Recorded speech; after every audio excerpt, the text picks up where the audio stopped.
of Ambazonia, the territory formerly known as the Southern Cameroons. We keep on asking. We want to know. Ambazonians want to know who owns the land. And not until we get the answer, we are not giving up on this revolution, on this struggle. In spite of the thousands that La République du Cameroon are killing, in spite of the villages, the towns that are being razed down on a daily basis in our territory, we will not give up on this struggle. We have gone really far to turn back, to look back, and to give up. Ladies and gentlemen, good evening. Ambazonians on Ground Zero especially, good evening. And I want to welcome those of you on Ground 1, 2, those of you watching from the refugee camps, and of course, those of you watching from your displaced locations on Ground Zero. I want to welcome all of you. And of course, those in Europe, those in Asia, USA, Canada, South America, the entire continent. I welcome all of you on ABC Amber Television. It's a great privilege to come back to you today with updates on the revolution. I have a number of things that I shall be discussing here today. It's a packed full program. After I bring to you all that I have to discuss today, if time permits, I will take, as usual, a few calls. I hope I could come one day and just spend the whole hour or two taking phone calls to have a feel of your take on this revolution. I'm looking forward to that one of these days.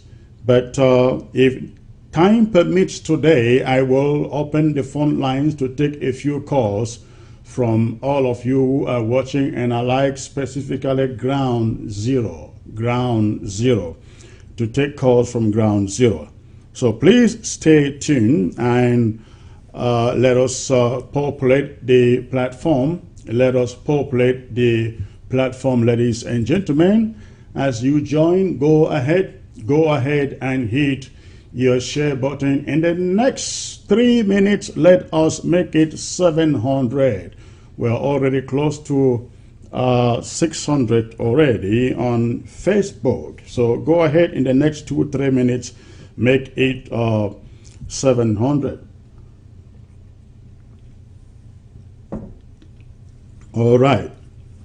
So I have a number of things to talk about today. I'll be talking about lockdown, reminding Ground Zero about lockdown and some threats that we see emerging on Ground Zero against lockdown.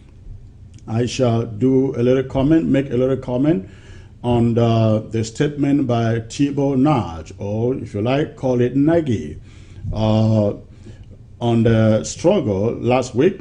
Also, the statement coming from Bas trying to solicit Field Marshal to be part of their movement. I shall also make a statement on that.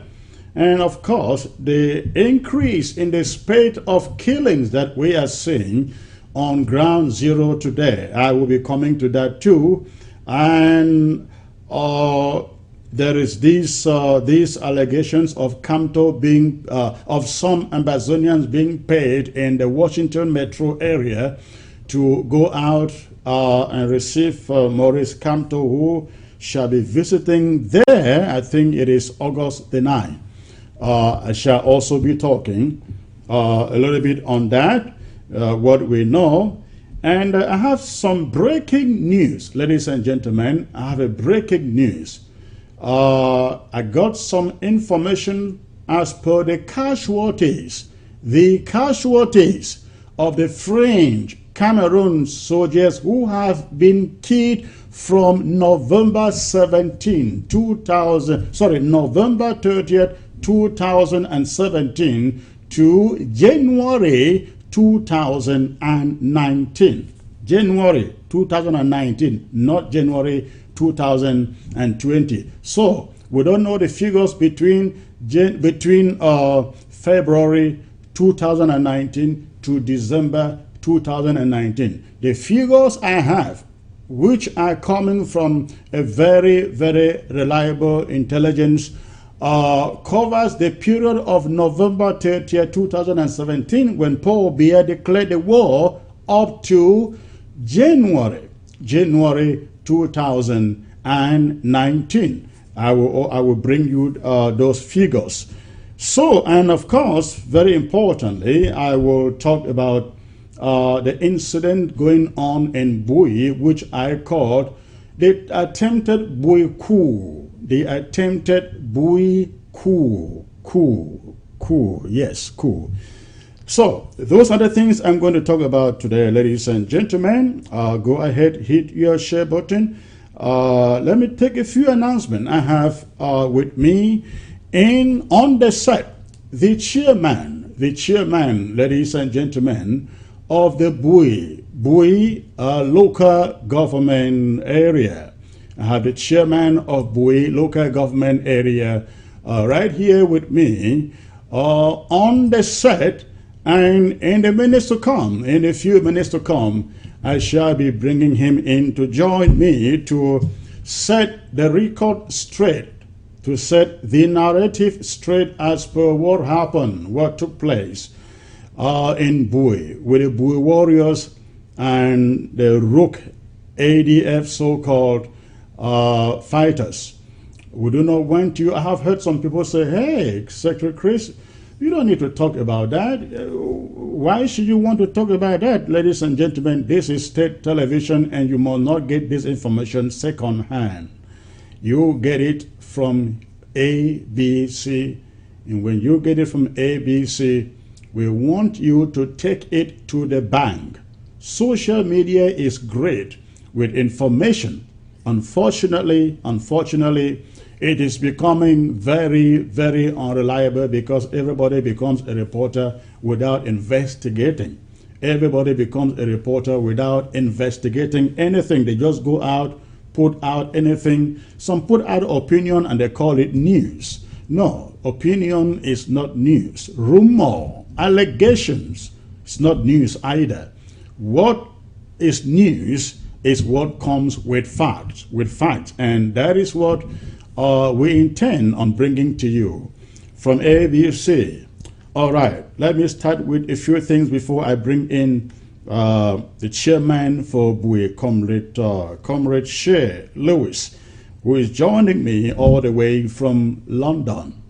All right, ladies and gentlemen, we have seen some flyers, as I learned, circulated by the French Cameroon military on Ground Zero, warning Ground Zero not to respect lockdown. Lockdown that has been declared for February the 6th through February the 11th. Lockdown declared from February the 6th through to February the 11th. We saw some leaflets, some flyers. I learned those leaflets and flyers were thrown around the city of Bamenda by some military trucks. In other words, they were driving around the town and flying those leaflets everywhere, trying to warn people, the inhabitants of the city, residents of the city of Bamenda, not to respect lockdown. Ladies and gentlemen, this election, I want you to know, is our own referendum on La République du Cameroon. I hope you heard me well. This election boycott and lockdown is our own referendum on La République du Cameroon. It is this action that we are taking that will tell the world, that will send a message to the world that indeed the Southern Cameroon's Ambazonia has no longer anything to do with La République du Cameroon. That the Southern Cameroon's Ambazonia has since left La République du Cameroon. That The southern Cameroon's Ambazonia would never, ever again allow itself to be ruled and controlled from Yaoundé. Never, never again. So ladies and gentlemen, especially those of you on ground zero, if you want us to pass this referendum, respect, lockdown, and ignore every form of intimidation by the rogue French Cameroon military, the assassins of French Cameroon, we would have to ignore every threat from them. They have already killed thousands of us, ladies and gentlemen. What else would they do to stop us from getting back our country? Not by this kind of threat. So, this is going to be our own referendum on La République du Cameroon for the world to see and know that we have since left La République du Cameroon. And of course, it is about boycott. A boycott of their election and a strict obedience or enforcement of lockdown beginning February the 6th to February the 11th. We encourage you, every one of you on ground zero, please stock in water, stock in food items, stock in your drugs, stock in everything that you know is a necessity during that week or that time for you. So again, we must never be intimidated by what La République du Cameroon is doing. I listened to an audio that was also put out yesterday. From Bamenda 3, I think it's Bamenda 3 or Bamenda 2. Yeah, I think there are both threats coming from Bamenda 2. No, Bamenda 1 and Bamenda 3. One from Bamenda Kwet. I don't know where Bamenda 1 is. But the two threats are coming from this area, and they are threatening to put out vigilantes groups out there to track down and to arrest and to kill anyone who obeys or who listens to lockdown, who obeys lockdown. Ladies and gentlemen, I want to promise every one of them, if you are a vigilante, a member of the vigilante group, and you think so you get canas where no man nothing richer, come out and do what you want to do on those days. Let's see who will pay for it. Nothing, no form of intimidation. You can bring out the whole quarter, the whole Bamenda 2 or 3. Bring everybody out. Let's see who gets the best laugh out of this. So please, if you are a member of any vigilante group, paid crumbs to come out to attack your own people. And if you are a French Cameroon army and you think you can masquerade yourself into a vigilante member, I can assure you, you will go home in a body bag from there. That is done. The second point, ladies and gentlemen, is, let me remind you this. We saw this statement coming from the boss. I will come to that one later. But let me talk about Kamto visit to Maryland. Maurice Kamto's visit to Maryland. Ladies and gentlemen, there was rumor that Kamto is visiting Maryland and that a group of Ambazonian ladies were being sponsored or paid to go out and welcome him at the airport in Washington, D.C., and also to go out to his reception ground to perform some traditional dances carrying, of course, the flag of Ambazonia. My mouth's getting very dry.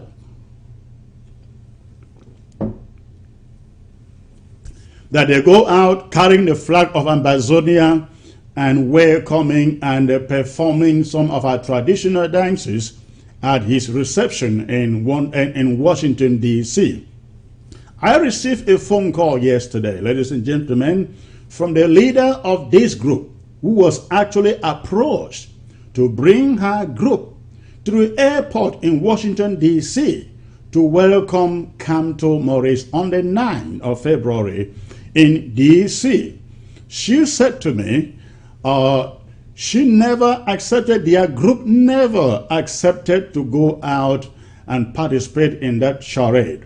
She said the moment they came to know who the guest was, they turned it down. And by the way, they don't go to the airport to welcome and dance for people. And the moment they learn who the guest would be, they turn the offer down. They refuse to obey it. So I hope this clears the air. And let me also speak out to Ambazonians in the Washington, D.C. area. Let me say this. If you are Ambazonian and you are going out to welcome Maurice Kamto in any capacity, know that you are not doing so on behalf of the Ambazonian people. And if you carry our flag to that event, you are actually desecrating our flag, because there is no way our flag is going to sit at any joint occasion side by side with the flag of La République du Cameroon, except at the table of negotiations. We would gladly accept that, but not in the situation where Mr. Kamto is visiting the USA or anywhere else and have Ambazonians going to sit there carrying the amber colors. We totally condemn that. We do not want to see that happen. This is why, ladies and gentlemen, this is why we don't want to see that. Because when you carry our flag, go and sit in the presence of Francophones with their flag, the message that you are sending and the message Kamto wants you to send is that, oh, if he takes over power in Cameroon, he will do just fine with you and Francophones.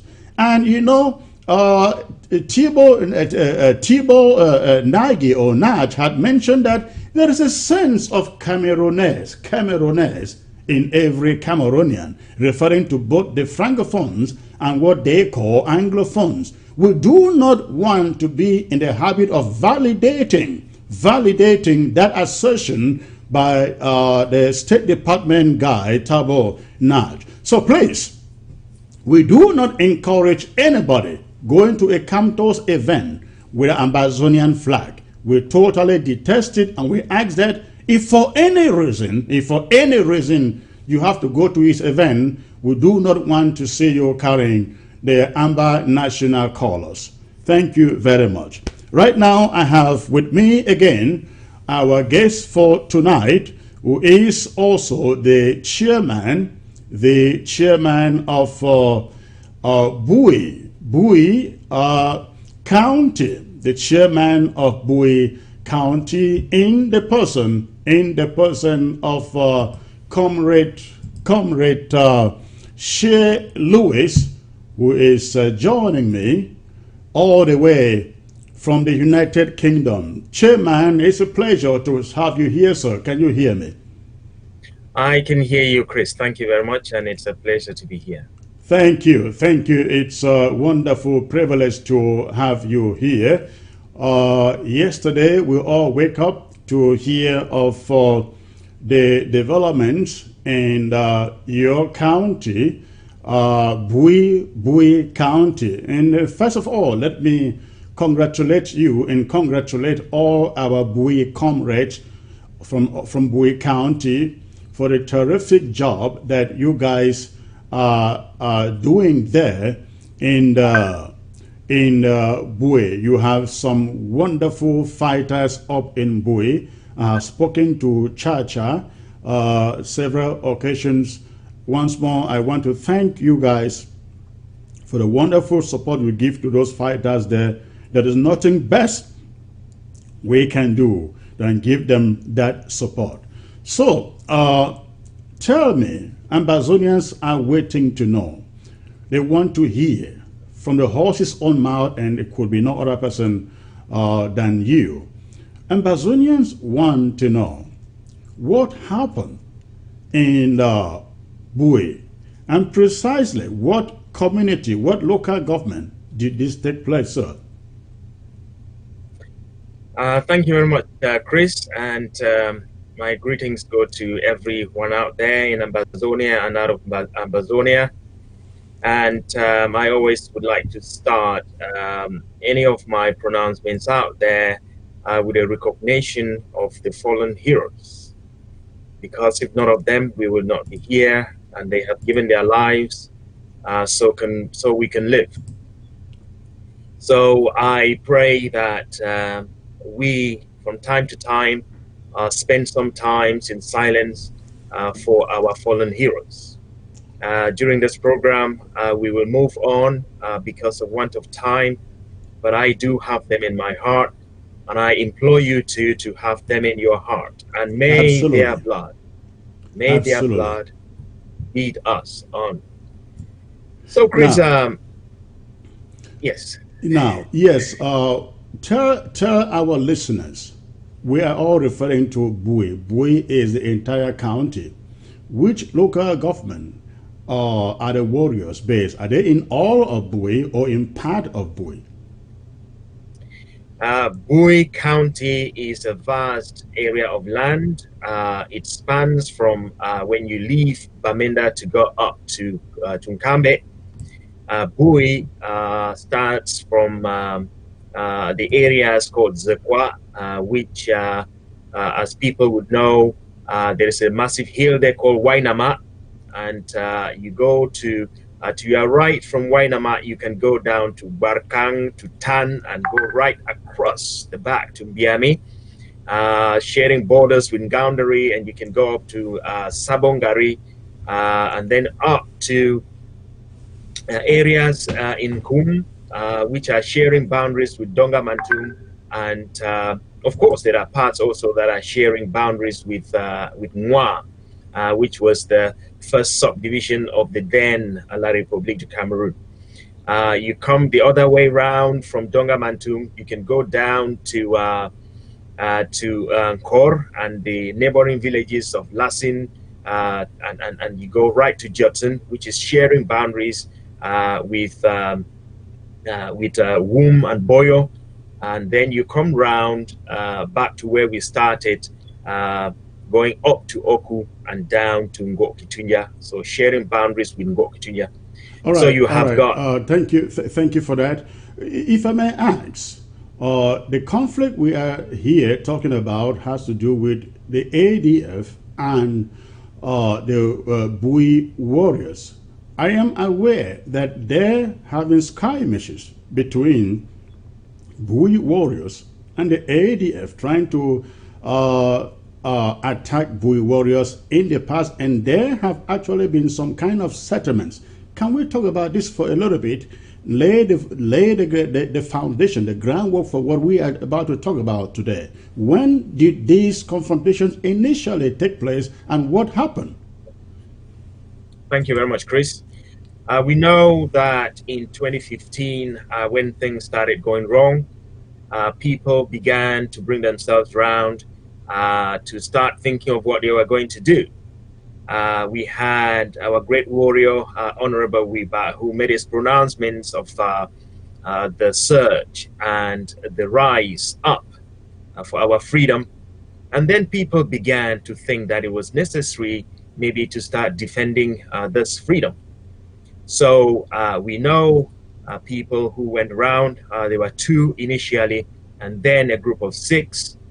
They went round and started canvassing for people to come to groups and start a fight or a resistance. That is the best way to put it. It wasn't really a fight, it was a resistance against the ensuing opposition to what Honorable Wiba had pronounced. That led to 2 or 3 camps that were formed, and they started actually going from place to place in the whole of Ambazonia, asking for more people to come round, sit on the table, and start a resistance movement. So those were the first groups that were formed. But eventually, another group was formed, and in this time, it was called the ADF. So the ADF joined the other forces that had started this, and they all worked together. There was no distinction. We're calling it today ADF because we can specifically say they have identified themselves as ADF. And Now, of course, if I may ask, the ADF came into place in Bowie. Are there any battles known among the Bowie County people that the ADF has fought in Bowie that they know? yes, I can categorically say that there is particularly one fighter, one of the very good fighters in Bowie, who belonged to one of the camps that were claimed to be ADF camps. I would be specific here. It is the same place where an individual, Ambazonian, started his clinic and helped the community with a clinic that ADF is claiming today that it is theirs. It is in that same locality. An Ambazonian started a clinic, and today the ADF is claiming the clinic is theirs. Am I correct? Correct. And I have had several meetings with the proprietor. He has denied any links and has said in public we should make sure everybody knows that he has no links with the ADF and has never taken any money from the ADF to set up his clinic. The commander in question did pay some money to him to treat his fighters like everybody did. The owner of a clinic is a fighter? No, the owner of a clinic is a medical doctor, is a surgeon who looked at the sufferings of the people and started his clinic to help the people. I'm mentioning this because there are lies out there that ADF owns that clinic. And because the lies were told, that plus the camp of the ADF guy at the time was destroyed when these chemists started rising. But let's come back to the history of what we were saying, yes. just to make sure that people respect. Yes, we're trying to lay the background so people understand where this incident of today is coming from. Good. So the ADF, yes, did exist in Bowie, alongside other camps that were not ADF. And who got to Bowie first? The ADF or any other camp different from the ADF? Other camps different from the ADF were in Bowie, as were the ADF camps. Okay. And I know that this causes a lot of issues where people say there was no ADF, there's ADF. Yes, definitely, there were ADF camps in Bowie, and there are camps in Bowie that do not belong to the ADF. So late 2017, these names started bringing problems, and there was an infighting now ensuing between those camps that were ADF and camps that were not ADF, and identifying themselves as IG camps. And of course, because of the hatred for the IG, a lot of people in the diaspora pumped up lies to the people to rise up and denounce IG camps, and that is where the conflict actually began. The fighters were not happy, and the people were not happy, and the division started setting in. Now, let's cut it a very short there. Mm-hmm. I read recently threats from Cho Ayaba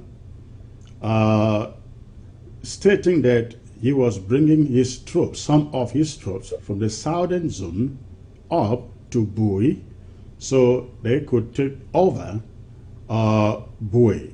This was tried before, and the last time we knew it, one general or commander Capo, something like that, was captured by the warriors and detained for maybe a week or so.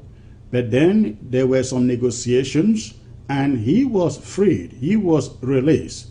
Can you tell our people what happened before Capo was picked up and locked up, and then what negotiations took place and led to his release? Our people in Bowie have always believed in peace and have always worked with anyone they would work with for the liberation of our people. And so at the time, the people were happy for all these groups to exist in Bowie, contrary to the story that is told about tribalism and racism and whatever out there. So one day we got news that Capo was captured because Capo had gone into one of the camps to seize one of the weapons that were newly bought by that camp. And when news reached members of the fighting force that he was coming, actually they were tipped by one of his fighters that was what he had planned to do. He arrived there and he was captured. But also, when he was captured, they then got audios in his phone where ADF leaders were asking him to eliminate Chacha, who was the field marshal of Bowie. This angered everybody, and he was kept for interrogation. And subsequently, he abducted. He left the camp because negotiations were going on, both for his safety and for the safety of all those who had already been involved. So remember, what you are saying is when Capo was captured by the warriors, they found on him a message that stipulated that the ADF should eliminate Field Marshal Chacha. Very clearly, and we have those audios on social media being shared, or they were shared widely, and this angered the boys very badly. However, they were still willing to sit on the table of peace. I and my team, we spent hours, days upon days, and hours upon hours on long meetings, begging the boys to sit on the table of peace. And they did. The Bowie Warriors, as we know it today, being an umbrella organization for all the fighting forces in Bowie, led by Chacha, and at the time, of course, Fon, who is now resting in peace. Can you tell us the nature of the agreement that was reached at the time that Capo was let go by the warriors? What kind of arrangement was reached? Thank you very much. The agreement was simple, that they will go back to the origins of the fighting in Bowie, where they did not know about names and groups, and they were fighting as one force. They agreed that there was not going to be any more fight between the warring boys and between any of the groups. And these boys actually went from camp to camp together, hand in hand. And we have pictures of the now resting in peace Fon with Chacha, Capo, and other major generals, hand in hand, from camp to camp, showing the boys that now they were working in peace. They made videos that we know are out there, and they agreed there wasn't going to be any more fighting. At the same time, my team convened meetings in the diaspora out here, trying to now make sure that the diaspora was speaking the same language and learning the lessons from the boys on the ground. But they were very difficult meetings. The members of the ADF leadership, they left the meeting several times. We brought them back on the table. They left several times and continue to instigate. You essentially mean, what you mean is they walked out of the meeting several times, you brought them back, correct? Absolutely, absolutely. And what was the contention that led them to walking out? What was the disagreement about? The disagreements are only known to them. Their problem seems to be that nobody recognizes their superiority in this game, that nobody seems to recognize that they have been in Bowie before Bowie warriors ever came. And nobody really, I think they tell a story of a lie and they drum it up and they make it real, and it's now confusing them. I do not know So, what their problem is. so finally, Kapo is freed, and there is, I guess, a promise to work together. All the teams in Bowie, apparently, with what happened yesterday, they haven't worked together. Do you think what happened yesterday was a follow-up of the skirmish that took place that time between Kapo, Chacha, and the rest of the warriors? In spite of the fact that the boys continued to agree to work together, there was still very clear instructions from the leadership of ADF to eliminate the Bowie warriors and take over Bowie. I do have with me internal memos from the ADF leadership as far as 3 weeks ago, actually giving clear and precise information about how this was going to be done. I reached out to them and I still said, look, this is not right. What the planning is wrong, and we should know that the boys have agreed to work together. So What was this internal memo around? I mean, about? I guess at this moment you should be at liberty to disclose what was precisely what was in that memo. Absolutely. Ayabacho clearly saying that they will take over Bowie. And this has been the story and this has been the plan. And if you might permit me now, then I can move to what happened yesterday and you can get the clear details of We how will this come there. Did Ayabacho in this memo put give a timeline? Give a timeline. No, there was no timeline, but he said clearly that it was going to happen.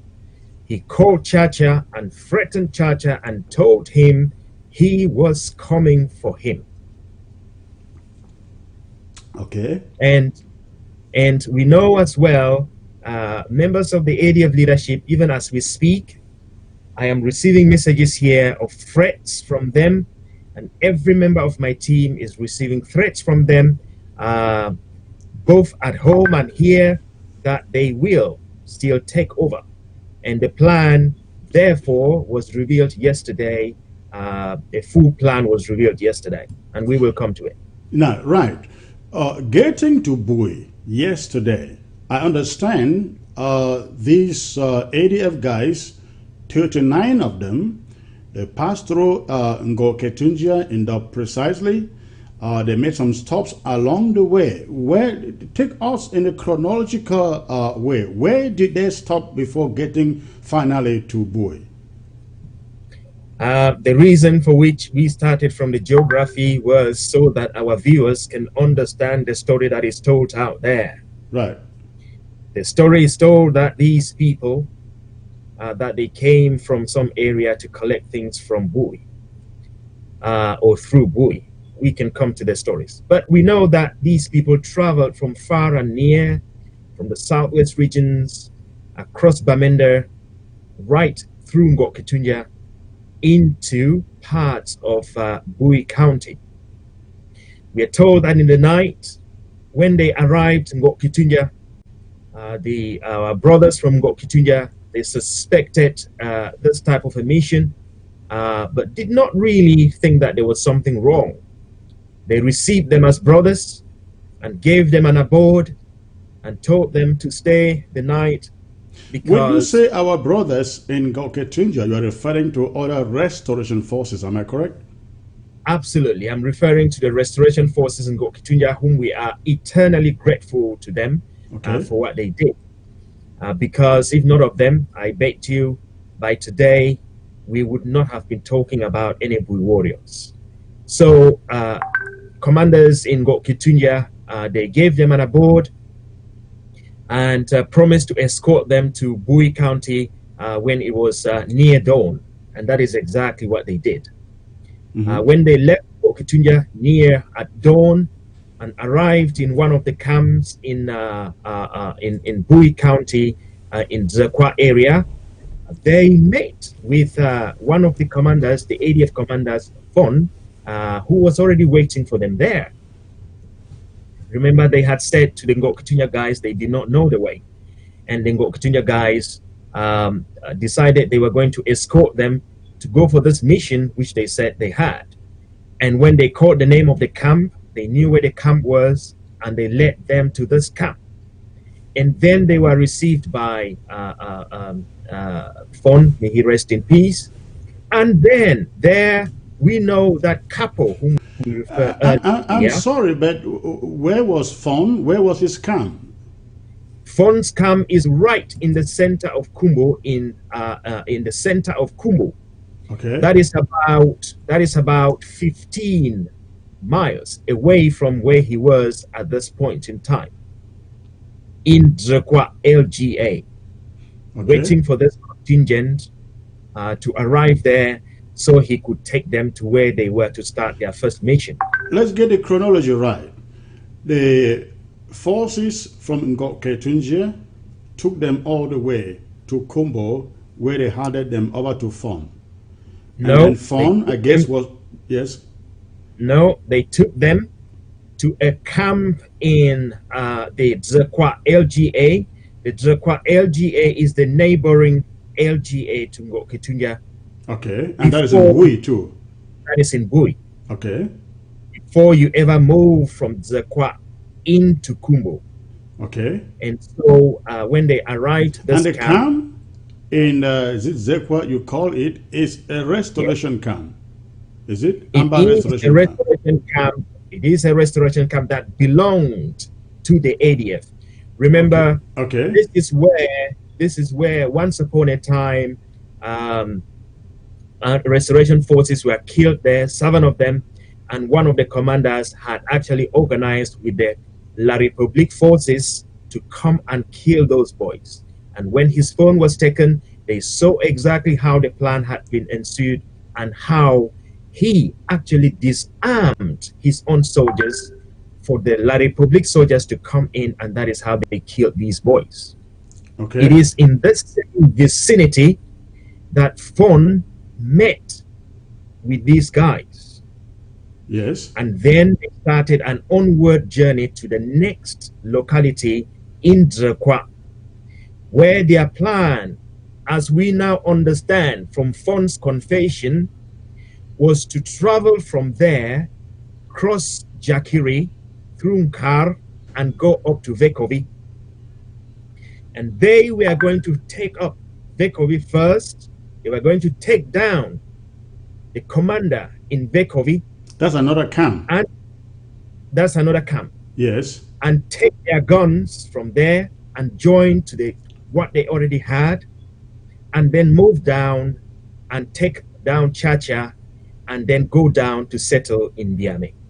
This, Ambazonians, was the confession from Fon, who was the ADF leader we are referring to, who received them from the Ngok area and moved up right onto Kumbo. So let's make sure that we get it right.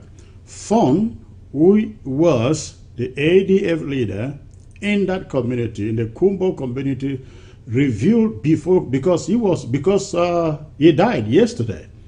He revealed before dying the plot that they were to go take over this other camp, then proceed from there to Chacha's camp, take over, and then settle down in Biame. Did he confess this, or it was gotten from his phone?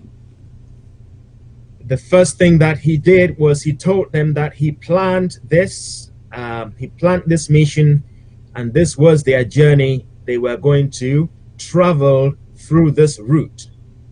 And then when his phone was taken and they went through his phone, they found all this communication therein, and this is how it led to his demise. When they still sat down, going through his phone and in line with what he had said, that this was their journey, and then they saw the same plan in his phone, and it had been said previously in those communications that the plan was to eliminate these commanders in that manner. The boys were very angry. All right, now tell the audience, where did they confront each other? And when I mean each other, I mean Chacha's group forces and ADF forces. Where did they confront each other, and how did it go on there?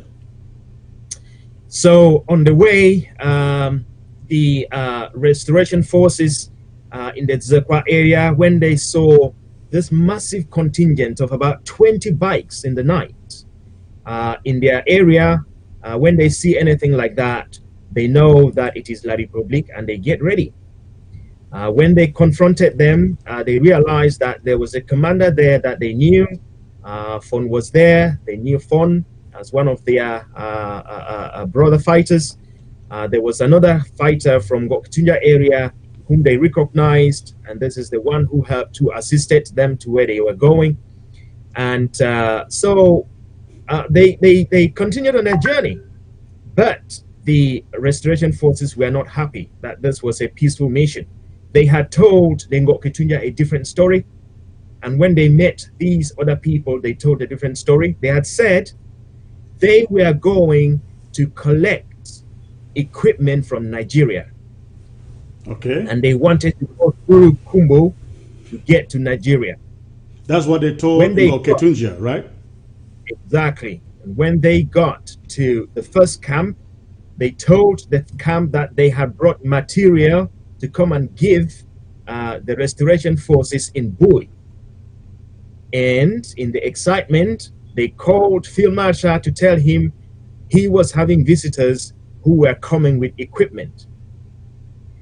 But our brothers from restoration forces from Ngok, they then said, however, this is what they knew, and this was the mission. They were passing, they were not staying. All right. Field Marshal did not take that easy or lying down. He organized his boys, and they went to meet them. And they said if they were coming for peace, they would receive them in peace. If they were coming in anger, they would meet them in the same vein. And in one LGA area in Zekwa, and I would not like to mention this out here because there's a problem there that we would like to safeguard the people, but it is in the Zekwa area. They met there. According to the plan, they were going to start the mission there, but Chacha was already there. Chacha's forces, or the Bowie warriors, were already waiting for them there before they arrived at that place where they were going to start their first operation. When they arrived, the mission commander clearly identified them and said to them they knew who they were and they knew that Fon was with them. They asked them that if they were coming in peace, they should lay down their weapons and then they can start to talk in peace. Once that was said, Fon himself ordered for the shootout to begin. That's the ADF guy ordered for the shootout to begin. Okay. And there was a good fight there, and luckily the boys, so they came. Let's get this right. So instead of laying down their guns on the question if they had come for peace, instead they ordered, the ADF began to order their boys to start shooting. Absolutely. Okay. Absolutely. There's a short battle there, but they were overcome because the number of the Bowie warriors that were there was massive. Nearly, it was massive. They came out with their number, and because they knew the number, it was literally a 2-to-1 and sometimes a 3-to-1. So their weapons were seized. Everything they had was taken away from them. And I can say to you, Ambazonians, that is after they had tried shooting. Exactly. exactly, and the weapons were seized. I can mention a number here of some of the weapons, but Okay. unfortunately, for security reasons, I will not mention some. Okay. Mention the 16 lives that were set on the Bowie warriors, because the story out there is that they carried equipment that was not yet assembled. That is a lie from the ADF leadership, and they Oh, should be okay. I ashamed heard that of also that the ammunition they carried wasn't yet assembled, so everything was intact and ready to fire. They should be ashamed of this lie that they are telling the Ambazonian people, and it irritates those who know the truth. Say as well, Ambazonians, that in their bags that they carried, they had military uniform from the La République side. They each had military uniform in their bags. So they were not wearing military uniforms from La Not Republic, but they had La Republic military uniforms in their bags. All of them. correct, Okay. correct. And they had other things that I'm not going to disclose here because they are now in the keeping of the Bowie warriors, and for security reasons as well for our people. It is not a good thing to disclose those here. But there were certain things that we know exactly where they are made. We know exactly where they've come from, but they have not come from far away. Essentially, they are coming from, I mean, if they are carrying La Republic du Cameroon military uniforms, there is no doubt they are coming from La Republic. Do you have any doubt about that? I am not having a doubt. I'm saying it clearly. That is where it's come from. But of course, we know that these things sometimes travel from the back route, but was clearly material that is used by the military from La Republique. So, after the skirmish, we also learned they were carrying mattresses with them. Is it correct? Incorrect. Ambazonians, if you find two people sitting on a motorbike and sometimes three, and you find a space for a mattress, then it must be a very small mattress. Some of them had tents, and some of them had some sleeping equipment. They weren't mattresses, but there were a few tents there. Now, you have said, according to Fon, who died in this confrontation yesterday, they were going out to pick some procured equipment. I mean that was one version of the story, but essentially what you call, yes, go on. So that was the version they told Bengo Kitunja Restoration Forces. Okay, all right. So, but then right there in Bowie, the information from Fon had a whole different mission. When they were picked up, were they interrogated to know their precise mission? They did, and their boys have everything on record. They worked the whole night until they were interrupted to understand what the situation was. When information was beginning to trickle down from the interviews, it became clear that their mission was not a peaceful mission, and that there were a few of them there actually who seemed not to know exactly what was happening. We don't think that they didn't really know, because they joined the contingent. They couldn't just be going somewhere without knowing exactly where they were going. One of them, when they were locked up, one of them screamed out when they actually recognized him. He is a fighter that Bowie forces know him.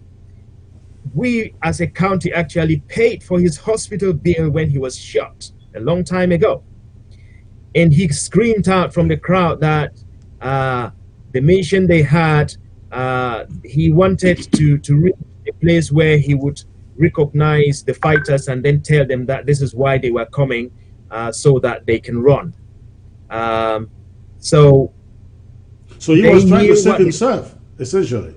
He was now trying to save himself because he saw that the way they were being crammed into a room, something was going to happen.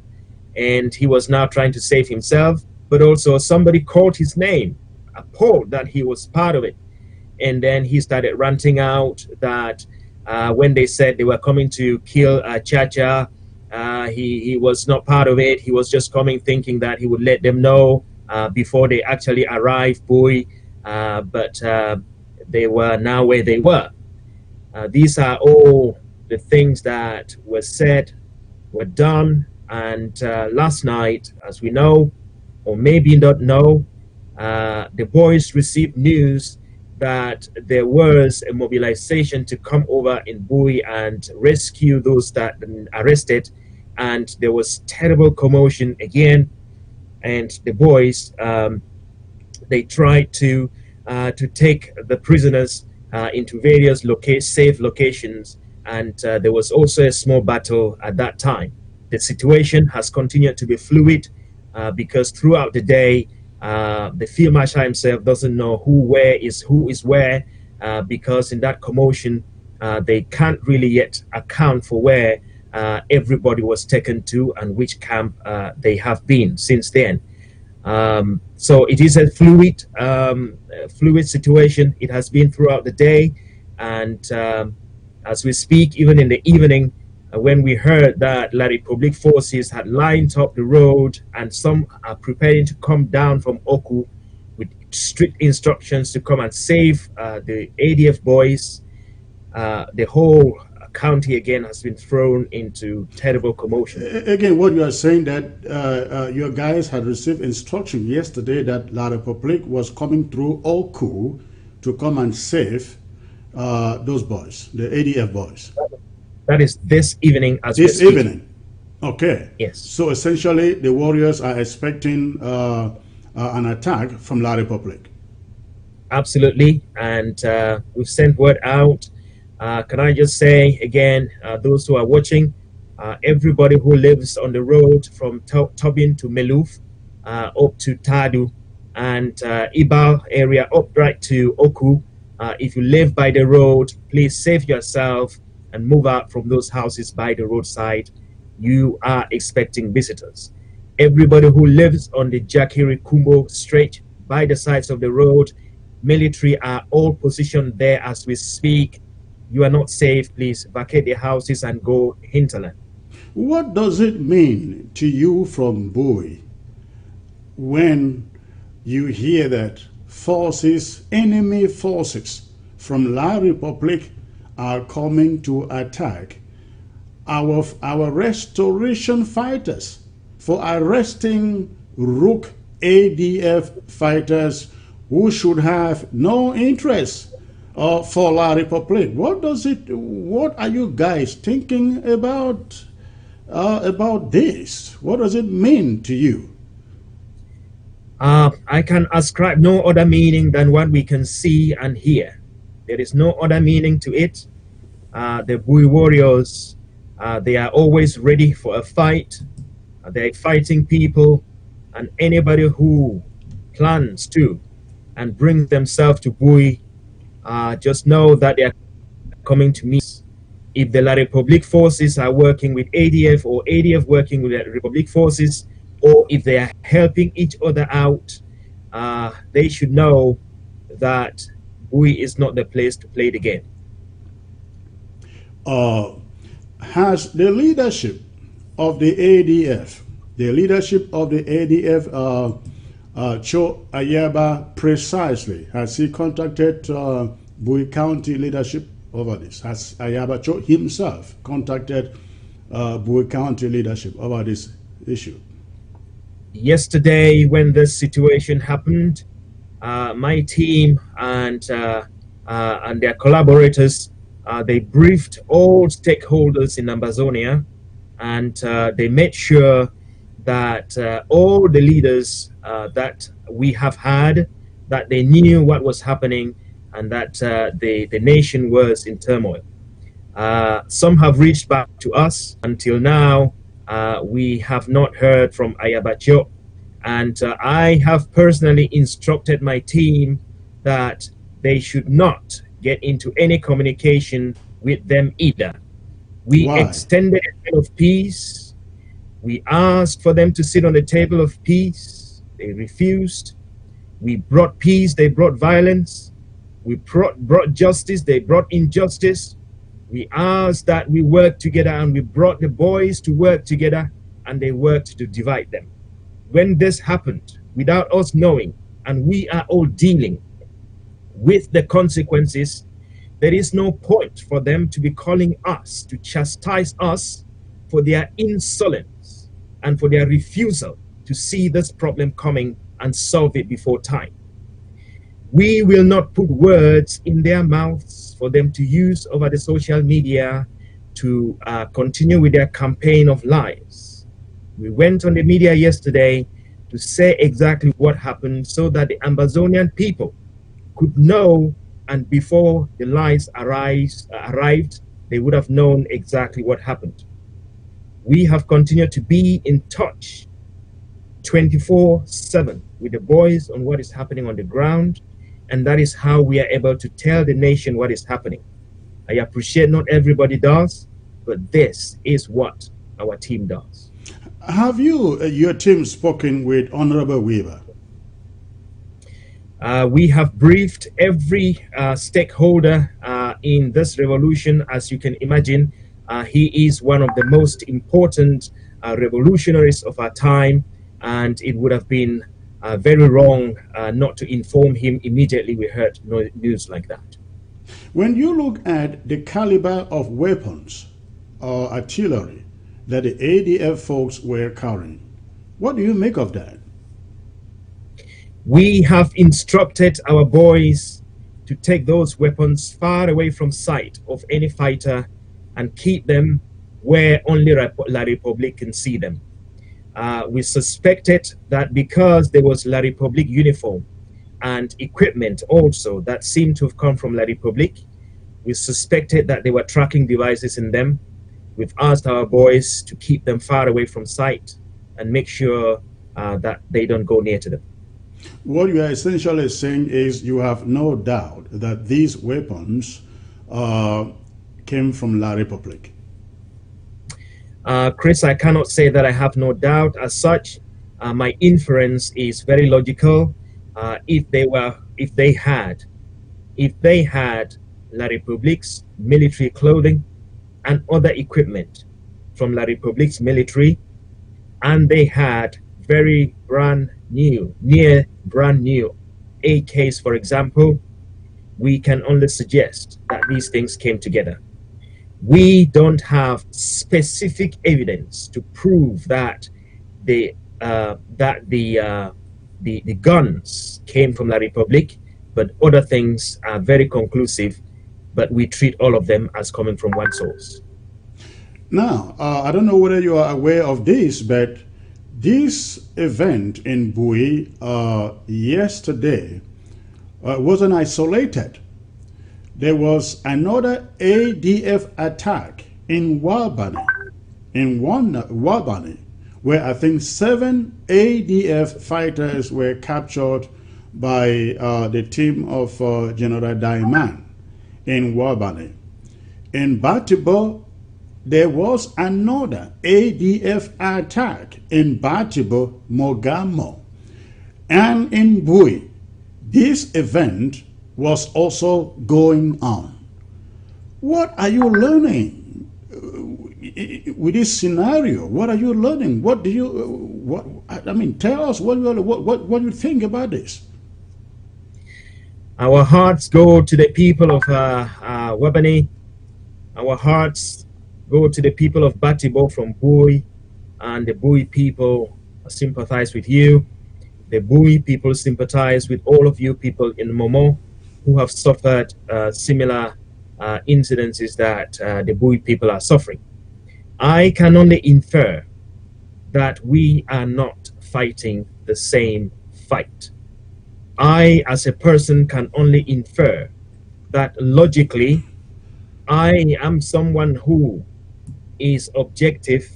I am somebody who looks at things objectively from both sides. And I have examined this case, and I can only conclude that while the real restoration forces are fighting the enemy, who is La République, the Cameroon, I do think that the ADF has a different target, and it is not La République. What you are seeing on your screen, unfortunately, the pictures are not good enough. That is what happened in Guzang not too long ago. The people were found lying there helpless and dead. These are our comrades, our brothers, our restoration fighters, some of the best, ladies and gentlemen, that were killed in Guzang by ADF forces. And this is probably what would have happened. This is probably what would have happened yesterday if they got to Chacha and other Bowie warriors fighters. What is Bowie? Is Bowie right now taking any decision on how to proceed alongside with an ADF camp in Bowie? As I said, our restoration forces are always ready. The situation is fluid. Our boys do not have time to evaluate the situation because the La République fighters are constantly in there. As you know, there were about 450 of them in the last 2 weeks that came into Bowie alone. The boys have no time to make these evaluations, and the boys are now fighting a war of 3 fronts. May I inform the community of Ambazonia as well that as much as the Bowie warriors are facing La République and now facing Cho Ayaba and his people, I mentioned his name because I've just seen him on the screen, that they are also having a hard time from a community of fighters that are encroaching from ground 1, from the Donga Mantum stretch. They are not, I stress, they are not Donga Mantum civilians, but they seem to have been paid by someone from that direction to encroach in Bowie. You know that 4 days ago, they entered into Bowie on the area in the Angkor LGA, and they burned 7 houses, killed a lot of men there. And if I knew you could play a video there, I would have sent you videos of IDPs and the commanders from the Bowie warriors who visited these widows and children and gave them food and comforted them. We have been waiting for them because we know they have sent warning that they are coming down. So Bowie indeed is fighting a war of 3 to 4 fronts at the moment. So they don't have time to make evaluations and give us feedback of where they are at with what they are doing. They are focusing on the enemy. The 39 that were arrested, did they all come from different parts of Ambazonia, or they got some joining them while in Kumbo? I'll say it again, Chris.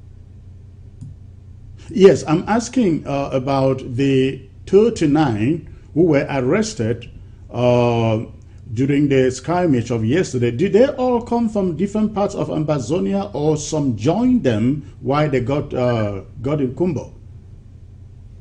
The boys did not have enough time to interrogate all of them to know where they came from. But what we know what about the guys in Ndop? Did they tell the guys in Bowie how many were with them? No, they did not tell them where they came from. They what they told was it was an ADF consignment, contingent that was going to get a consignment of material which was delivered or was being delivered from Nigeria.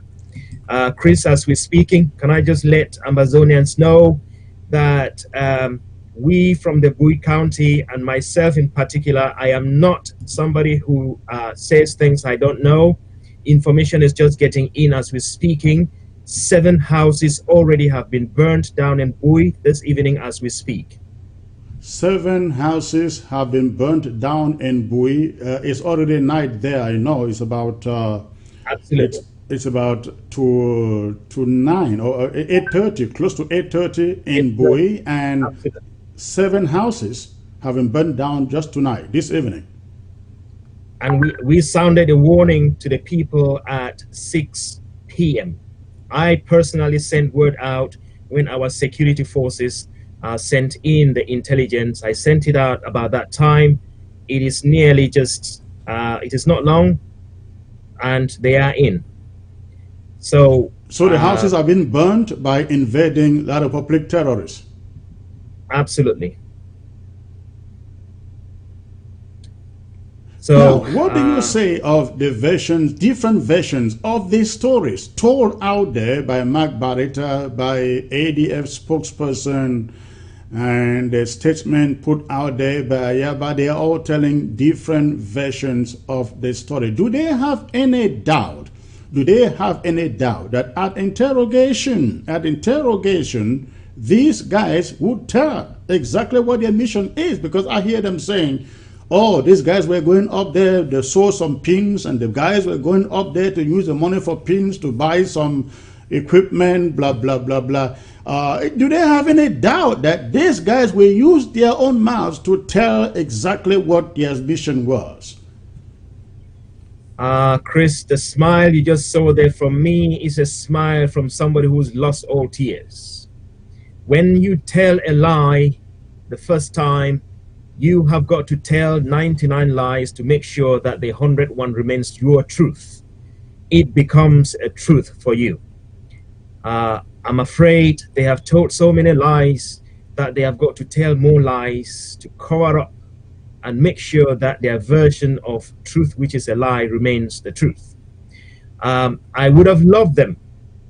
I would have loved them to sit on the table and understand things from my perspective and from the perspective of my team, to hear what the boys would say. It would have been nice for them to hear what Capo had to say after the release.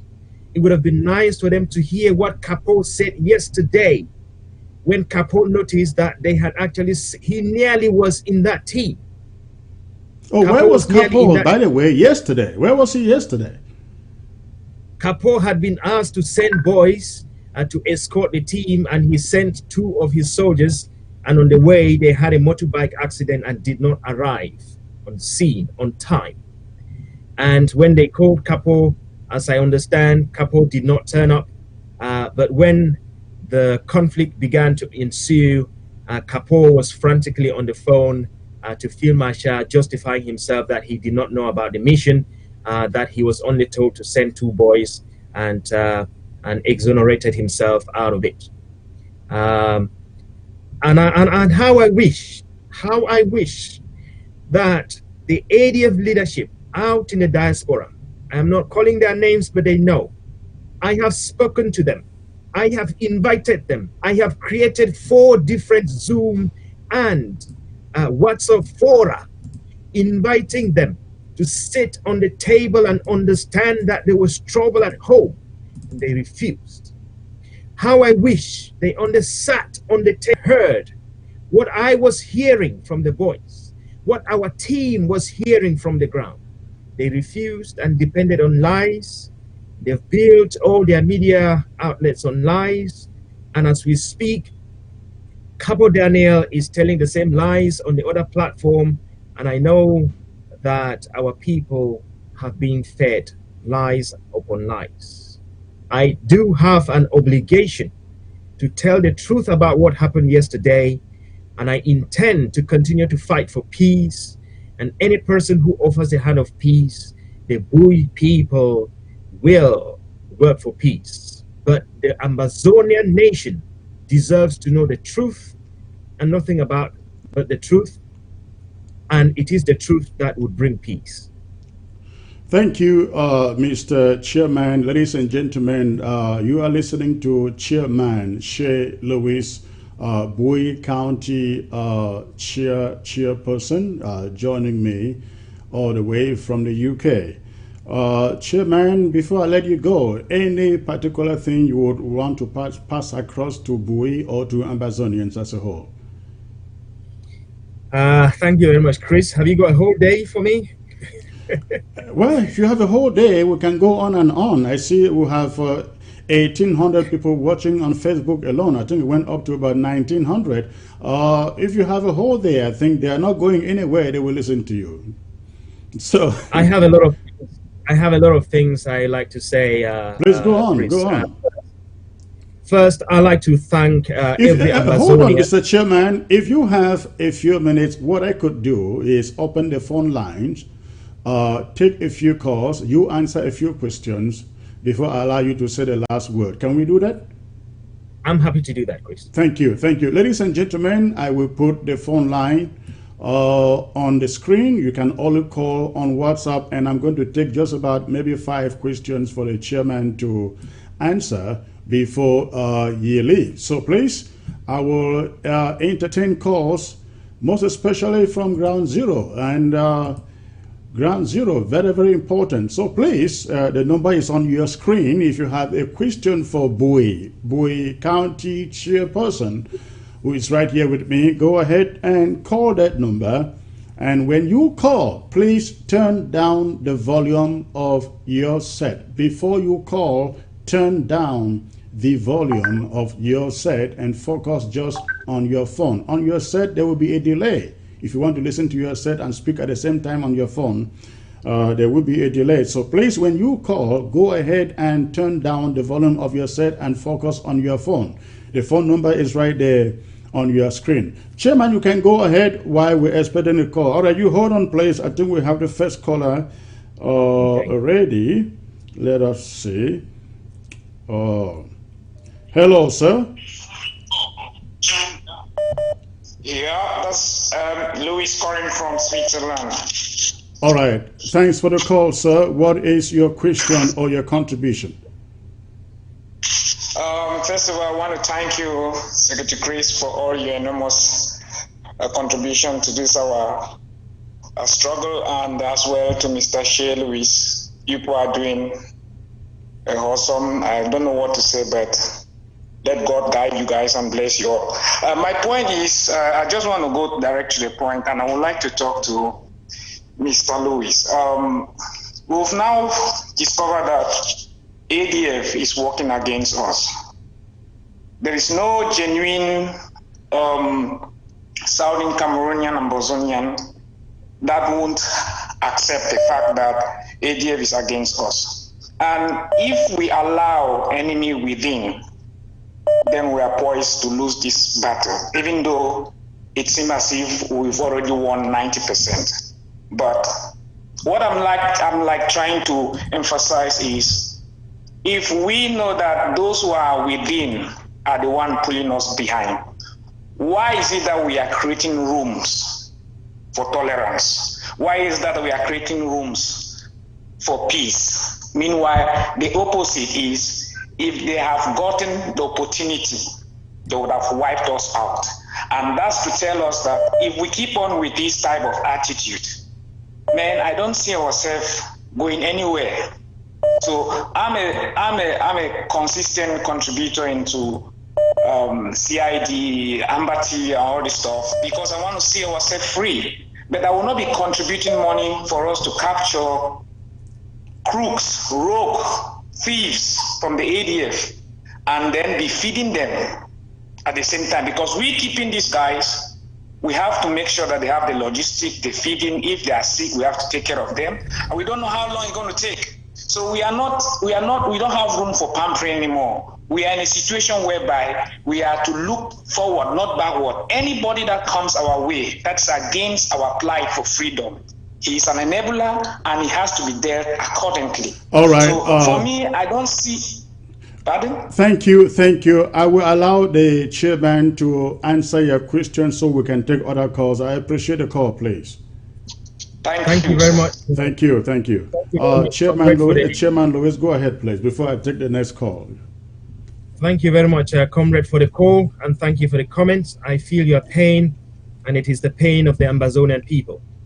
We and myself have constantly educated our boys that we have human rights, and if La République took away our rights, it shouldn't mean that we should take the rights of our own people. We have constantly educated our boys of the Geneva Convention. We have constantly begged and actually educated and told our boys that maltreating Ambazonians is not the way forward, because this is what we are fighting against. But we have also told our boys to defend themselves, to use anything they have, any means they have, to defend themselves and to defend their people. If you come into Bowie and you are a threat to the Bowie people, and that threat is live and active, our boys know what to do. The situation is active, it is in their hands.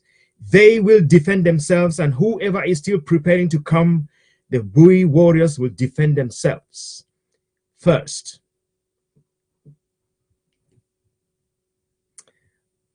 I lost you there, Chris. I can't hear you. Secretary Chris, and hello to Chairman Lois. Where are you calling, man? No, where are you calling from, please?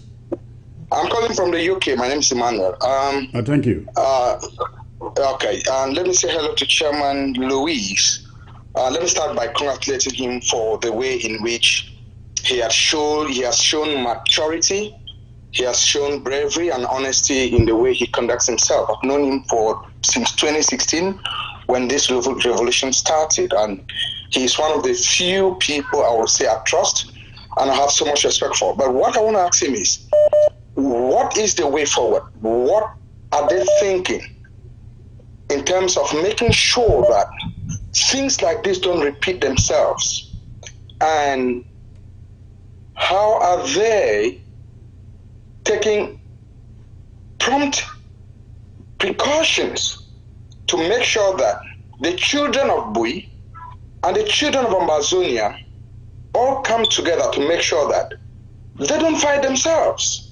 Because it's as much as we live abroad, these guys back home are victims because of the numerous groups that exist abroad. So what precautions are the Bowie people, and this goes to other communities in the southern Cameroons, taking to make sure that we contend the fight and make sure that La République is the only enemy? Thank you.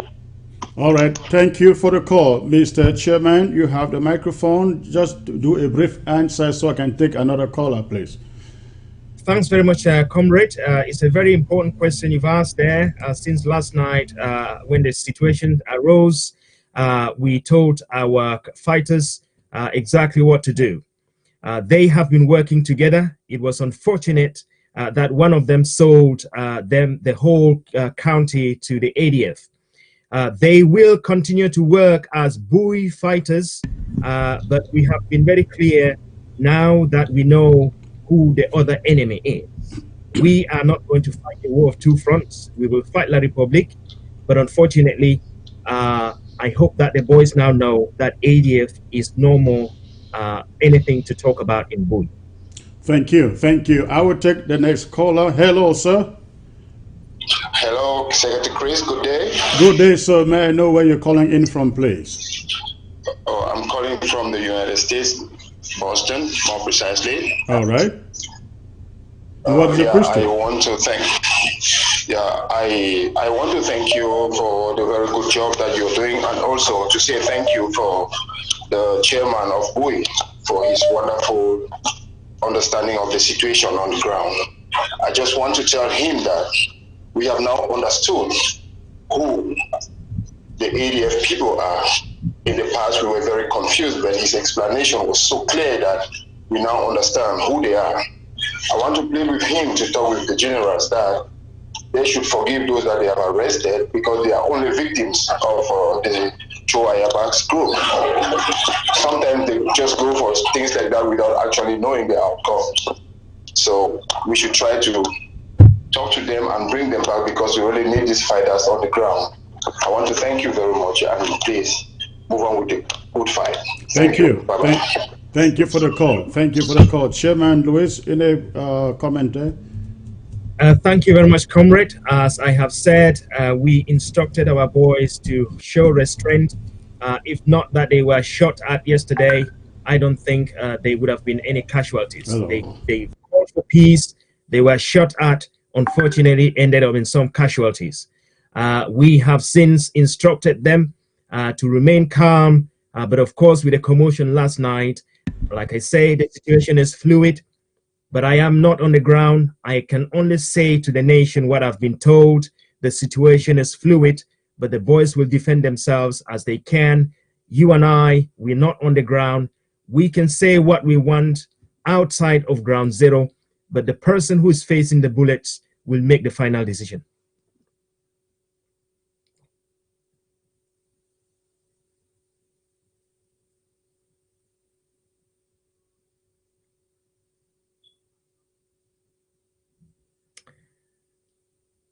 I have lost sound. I can't hear you.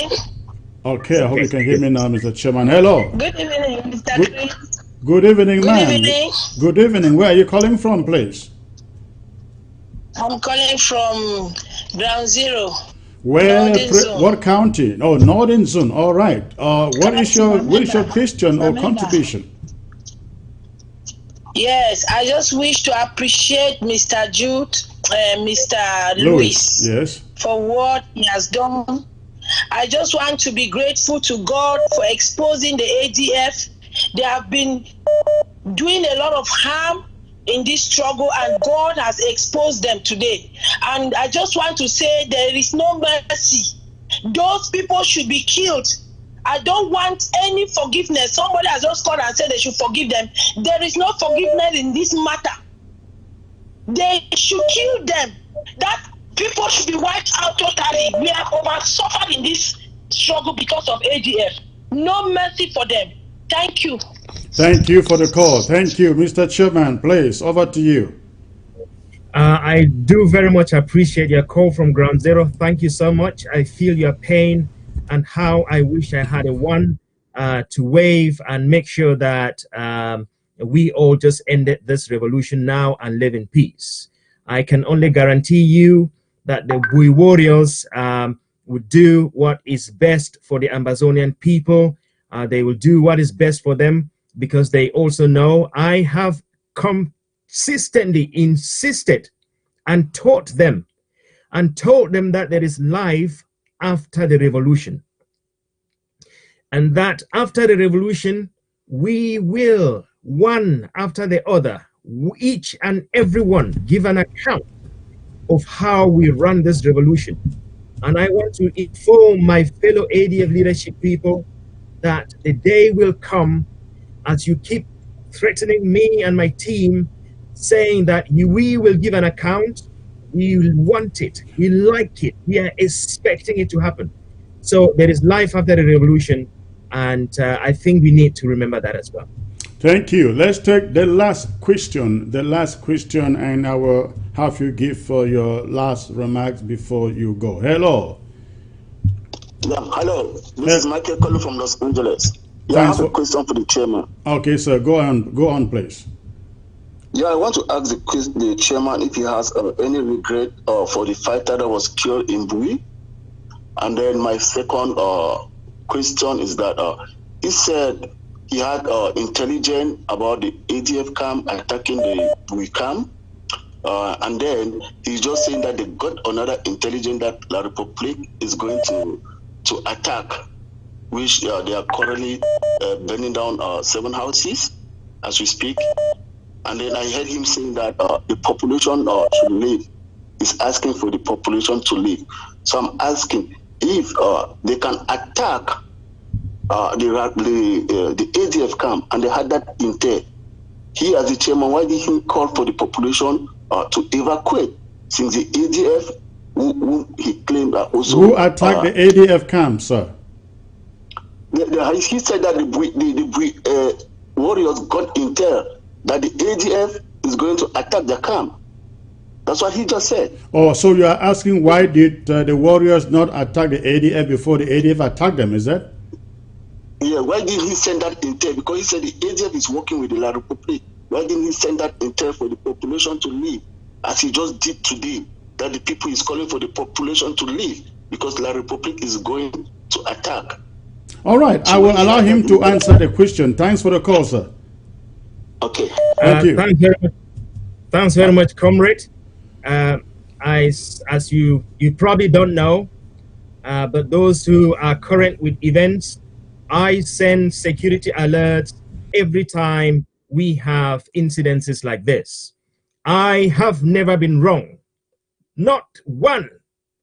When we started with the whole saga about the caterpillars on the road to Santa and the Amomezan buses that were shattered, I was the first one with the intelligence to sound it very clearly that this was La Republique's job. ADF came out and said it was their job. We have since known who travels around with caterpillars and doing the destruction. We have since known. And each time we have security information like that, I always write it out, either a security alert or a red security alert, and then I send word out. And if we can see physical La Republique or military, we then tell the people to evacuate the houses. We try to be as specific as we could be or as we can be. Sometimes the intensity is less, sometimes the intensity is more. Today, we saw them, they were there, and you can actually see it is confirmed they were there and they are in action. Our intelligence team has never been wrong. There have been situations that we have actually overlooked and things have gone worse. In this situation, we did not see that, or we did not get the intelligence on time that the ADF was already on their way.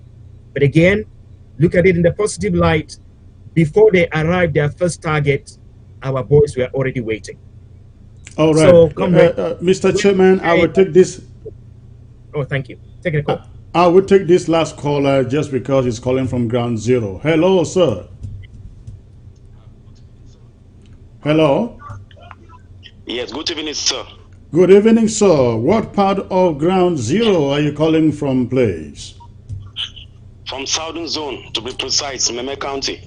Beautiful. What question or comment do you have to make? Yes, I want to thank Mr. Shea for the good work he's doing with the Bowie County.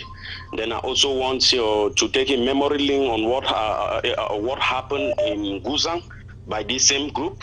What happened with Amigo, if we can still recall.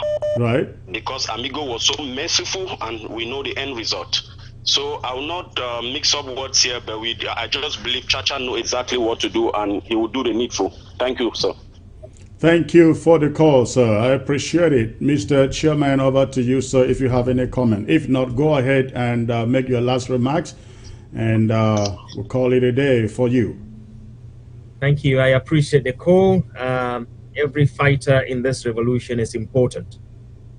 And I want Ambazonians to know this. This war was declared on us. We did not declare the war. And therefore, we had one enemy. And every fighter who could fight this enemy, to me personally, is important. But Ambazonia as a nation has to operate like a nation. Sometimes individual needs and wants can be overtaken by common good wants and needs. And that is why I want to sound, again, what I said yesterday, to all fighters, all leaders in this revolution, to please swallow your ego and sit on the table of unity. And by this I mean every leader in this revolution. Because we have been so divided, we have not put on a good fight. If we were so united like other revolutions have been in the past, we would have enough strength to destroy La Republique in our territory within a year. But because we've been so divided, this is going to take us a few more years to come. I said yesterday that I gave a challenge to all the members of the IG, all the members of the other groups, all the other activists, to find a way this year to come and sit down as one force against the Republic. It is a challenge which I will continue to sound, and I also give a second challenge for all these leaders to please stop the fight on the internet. It is what has destroyed our people and destroyed the revolution so much beyond recognition. When I am posting something on social media, I think to myself, will this destroy or will this build? The majority of what we post there is destroying us, and the world is watching. I tell you, there are people out there watching Ambazonia and only waiting and hoping that if we all united and showed a proper united front, they will support us. They will support us. All right. But because we are divided, this is not happening. And this last word, two actually, one goes to the very faithful Ambazonians who have been contributing generously to help their families. But also I want to remind you that as much as you're helping your families, that there is a common good. Please look for ways to contribute to your counties so that the IDPs can be looked after because they have no families. Look for ways to reach out to people who can help. And to our brothers of the ADF force and their supporters, we have always stood for peace, and there is still an avenue in the hearts of Ambazonians for you to repent and fight the same fight that Ambazonians are fighting. But it will take us a long time to forget what you've done so far. Mr. Chairman, it was wonderful having you on the set. We are not going to go into what happens to the arrested fellows. We will allow Bowie County and its security team to decide what happens to them, but that would probably be a subject for another day. Again, thank you for coming on board. We will possibly get back to you when need be. Thank you for coming on, and you have a great day, sir. Thank you very much, Chris. I really appreciate it. I'd like to thank all our audience, and I'd like to thank those who behind the scenes make this to happen, and those who support this media outlet to stand. Our people are depending on it for a lot of truth. Please do continue to support it and make it happen for our people. Long live Ambazonia, and long live all our fighters who are defending our people from the La Republique's people. Thank you, and you are free to turn off your camera if you so wish. Thank you, ladies and gentlemen, for staying put. I would like to say this. On the eve of the new year, our president, Dr. Samuel Ekome Sako, made it very, very, very, very clear. He stated, this year we are not, the interim government isn't going to tolerate enablers and activists who think they can derail this struggle. Comrade Lois just said, referred to some groups as, leaders in this movement. I think there comes a time that certain groups and certain people are no longer considered leaders owing to their negativity, their derailment of this revolution, and what the SDF has done exactly qualifies them for that kind of people. I said here before, this wasn't only happening in Bowie, it was happening in Wabane. where Daiman and his fighters arrested 7 ADF fighters who came there to attack them. One succeeded to run away. In Batibo, somewhere, I've forgotten the name of the particular vicinity, they were also there to attack our fighters. Not La Republic fighters, but to attack our fighters in that vicinity. While they were doing so, Efang and his troops were heading up for Bowie, where they hoped to kill Chacha and the warriors. This is not somebody, ladies and gentlemen, who is fighting for a free Ambazonia, who is fighting for our independence. When somebody is carrying equipment that allegedly is coming from La Republic, when somebody is being backed up by troops from La Republic, that person is no longer one of us. He is an enemy. He is an enabler.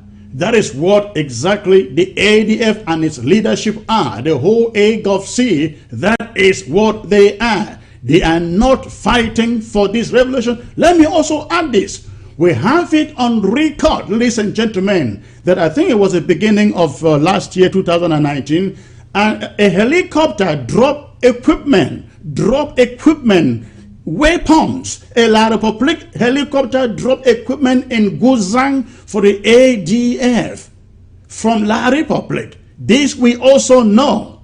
There are other things I can go on and name. Not only that, the ADF has tried to conquer the BLM to no avail.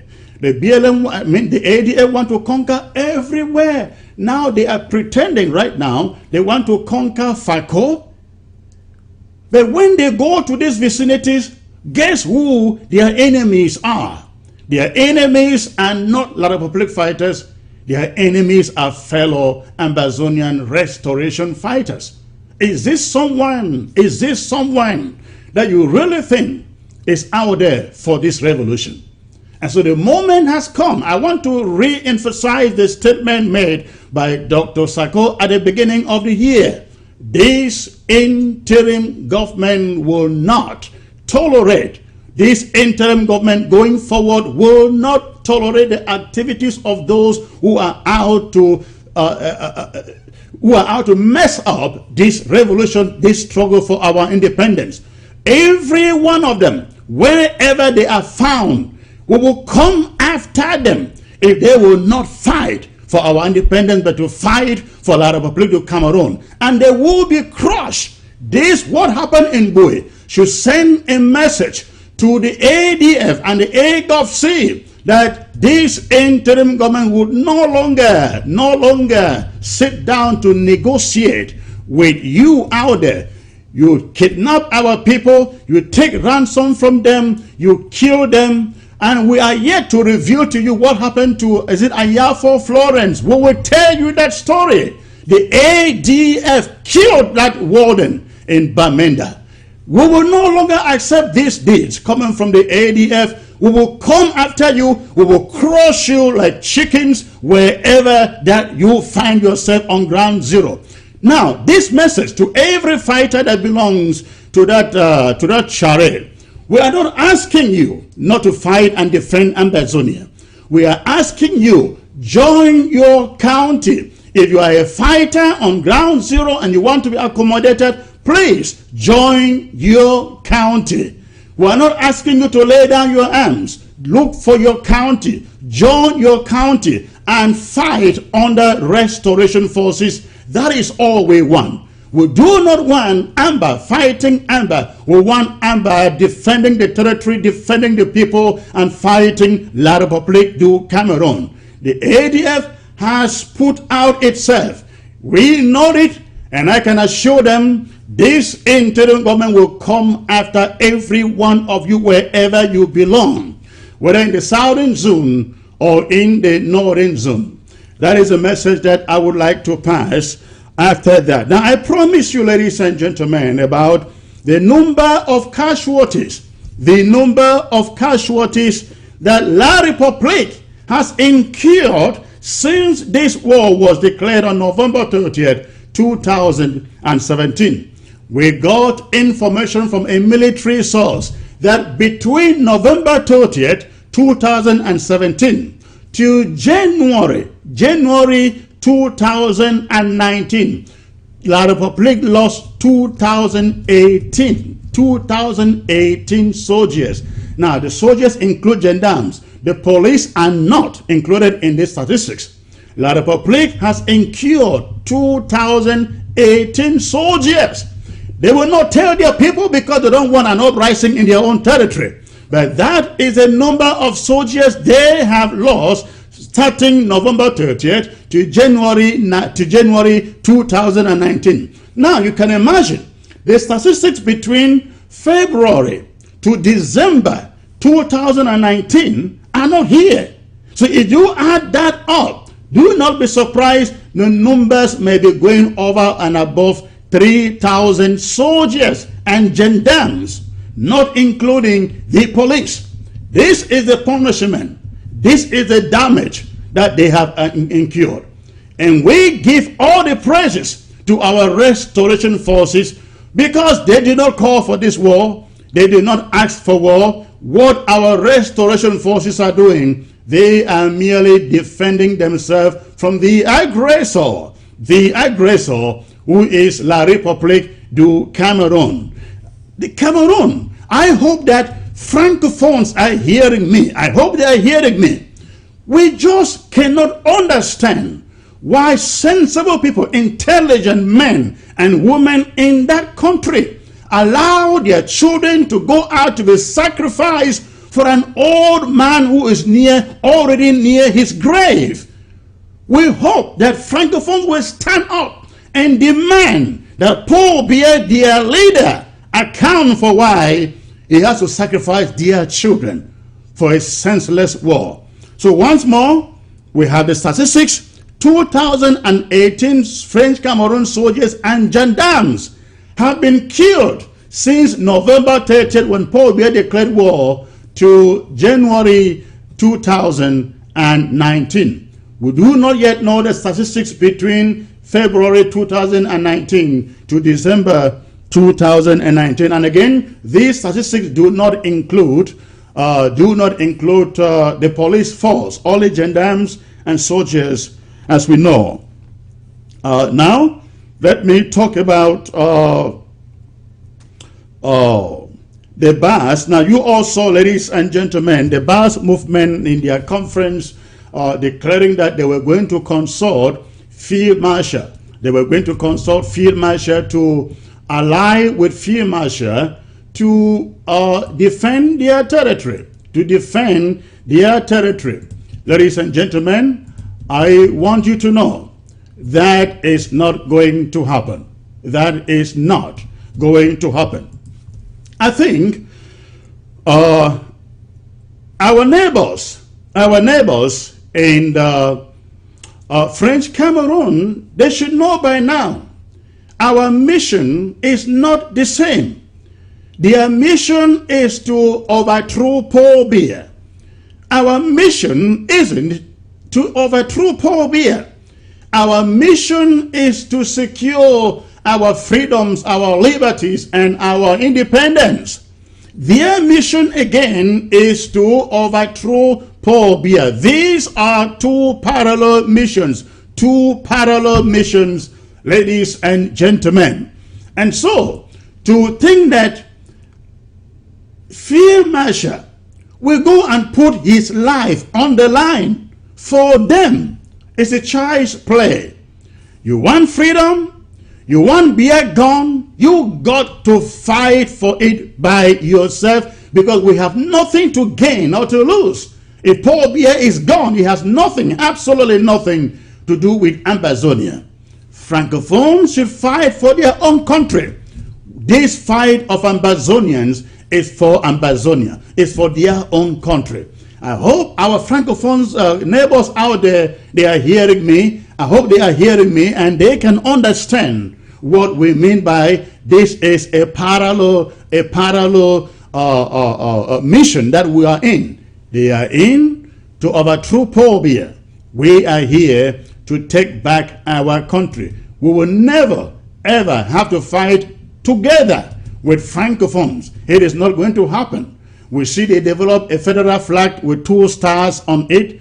That flag, ladies and gentlemen, was of the past.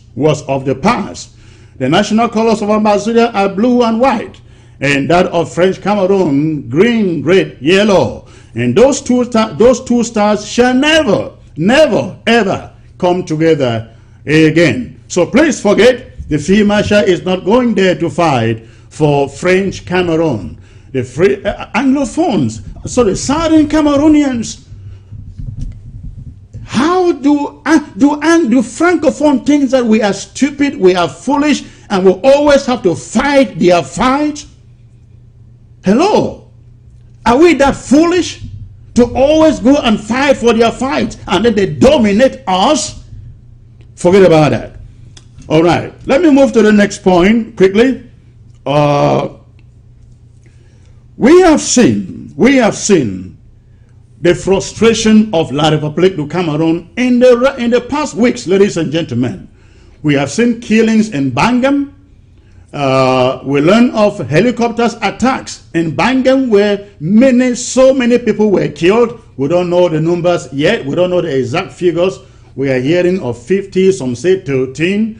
Houses burnt down and destroyed.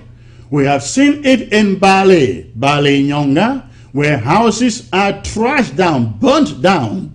We have seen even an orphanage is burnt down by troops loyal to French Cameroon. We have seen it also in Wabane, where people's homes are burnt down. We see it in Batibo, is it in Tigen or something like that, where people are killed and some burned in their own homes. Ladies and gentlemen, this is the message. La République du Cameroun wants to intimidate us. They think that by virtue of these killings and razing down of homes and villages that we will surrender. They want you to surrender. They want you to get the element of fatigue and give up and see this war as unwinnable. They want you to go out and vote on their election day. I said from the beginning of this broadcast, ladies and gentlemen, these elections organized by French Cameroon, forcing it upon our territory, let us make it a referendum upon French Cameroon quest to continue to rule us. And the only way we win that referendum is to stay home during this period of lockdown. Let no burnings, let no killings intimidate any one of us, especially those of you on ground zero. There is nothing you haven't seen yet on ground zero. There is no killing that you haven't seen yet on ground zero. We have over 400 villages already burnt down. I don't know whether they're going to do any more than that already. Ladies and gentlemen, this is war. Let us accept the consequences of war with grace, knowing that after the war, we will have a better country. We will have a better place to live in. Look at Rwanda today, ladies and gentlemen. Somebody told you 15 years ago, Rwanda will be what it is today. None of us would believe it. But it took millions of people dead. It is not any of our prayers that millions die in our territory. But how can we give up? How can we give up? What haven't we lost already? We lost homes, we lost brothers, we lost animals, we lost our sisters, we lost our parents. Some are in jail. We have no idea when they're going to send them out. Ladies and gentlemen, there isn't anything that we haven't lost yet. Let no form, no amount of intimidation by La République du Cameroun intimidate you to give up on this struggle.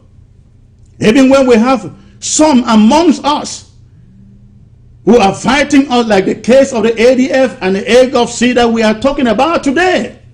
Do not give up. Do not be discouraged. Even in apartheid South Africa, ladies and gentlemen, even in the USA, Not everybody supported the idea of a free America from the British. Some fought against it. In apartheid South Africa, you have the Buthelezis, the Chief Buthelezis fighting, joining with a white minority to fight against black majority. Ladies and gentlemen, traitors will always be there. Enablers, sell out, they will always be there. And let me tell you, not a majority people, not a majority of us are going to take this independence into Ambazonia. We have seen them falling along the way. People we looked up to yesterday, people we trusted yesterday, people we thought were on our side yesterday, where are they today? All these activists out there, some of them were leaders who led this revolution at a point in time. Where are they today? Ladies and gentlemen, there are few, only a few who will take us to Bowie. And we cannot give up, for as much as those few, they are still out there. Stand strong. Do not give up to the intimidation. Do not surrender. Do not be despair. Good times are ahead. Good times are coming. Where we have our country, where we have our liberties. I want to thank all of you out there in Bowie. I say to you, please, on behalf of this interim government, if you have to run and hide, please do. Protect yourself from the aggression of French Cameroon. And to General Chacha and the Bowie warriors, I also say to you, please protect yourselves out there. If you cannot fight, look for a place. Hide yourself. It is not weakness, it's a tactic. Yes, if you cannot fight, look for a place. Keep yourself. It is not cowardice, it is a tactic. Let us do so. The last point I'd like to mention before I leave, ladies and gentlemen, is a statement last week coming from U.S. Undersecretary of State for Africa, Tibor Nagy, or Naj as some call it. Listen, ladies and gentlemen, I hear some people going gaga over the statement that Tibor made about decentralization. Ladies and gentlemen, no diplomat will step out and say he wants to separate Cameroon. And the definition of decentralization has many meanings. So hold your peace. Hold your peace. For as long as the Swiss initiative remains supported by these major countries and organizations, we are on the right footing. We are on the right footing. Everything is moving fine. But let's remember, lockdown starting February the 6th through to 11. No intimidation, no vigilante groups, no flyers, no traps thrown out there, flying out there to intimidate you should make you to step out for any election or campaign. And let me say the last word to those whose names are still on those voting lists. Ladies and gentlemen, if your name is on that list, again, I am asking you, you better put out your resignation before election day. And if you put out your name, withdraw your candidature before election date, and on election date, your list wins.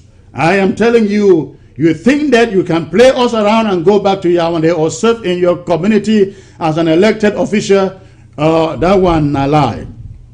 We now agree. The only people that we will recognize after that their sham election on February the 9th as officials of Ambazonia are the mayors and the councillors who are there currently leading those counties and those communities. Those leaders, the mayors and the councillors, they will remain there provisionally until this war is over and we know the next round. So please, all of you who are serving now in our territory as mayors and councillors, you are not going anywhere. If you dare go anywhere to make way for so-called BS elected officials, you make a very, very big mistake. We are going to talk with you guys to see how we can enforce this decision. Ladies and gentlemen, I hope I I could take more of your calls, but it's taking so long already, and I hope to come back to you some other time. Before I leave, I want to make this very important announcement. ABC will be conducting a special fund drive over the weekend, precisely on Saturday. I want to appeal to all of you to show up. Let us support ABC. Let's raise funds and support ABC. The flyer will soon be out. So please, we're appealing to you. Saturday, a very, very, very special fundraiser broadcast for this television channel. If you love it, if you appreciate it, ladies and gentlemen, please, let's turn out on Saturday in our numbers and support ABC. I have some very, very, very good interviews that will be coming up sometime within the week. So please, I'd like you to stay tuned, stay glued on ABC, but also remember that when need be, I will come live to give you updates about the revolution. Ladies and gentlemen, it was a pleasure. It was a great pleasure being here today and bringing you these updates. Until next time, may God bless you all. Good night.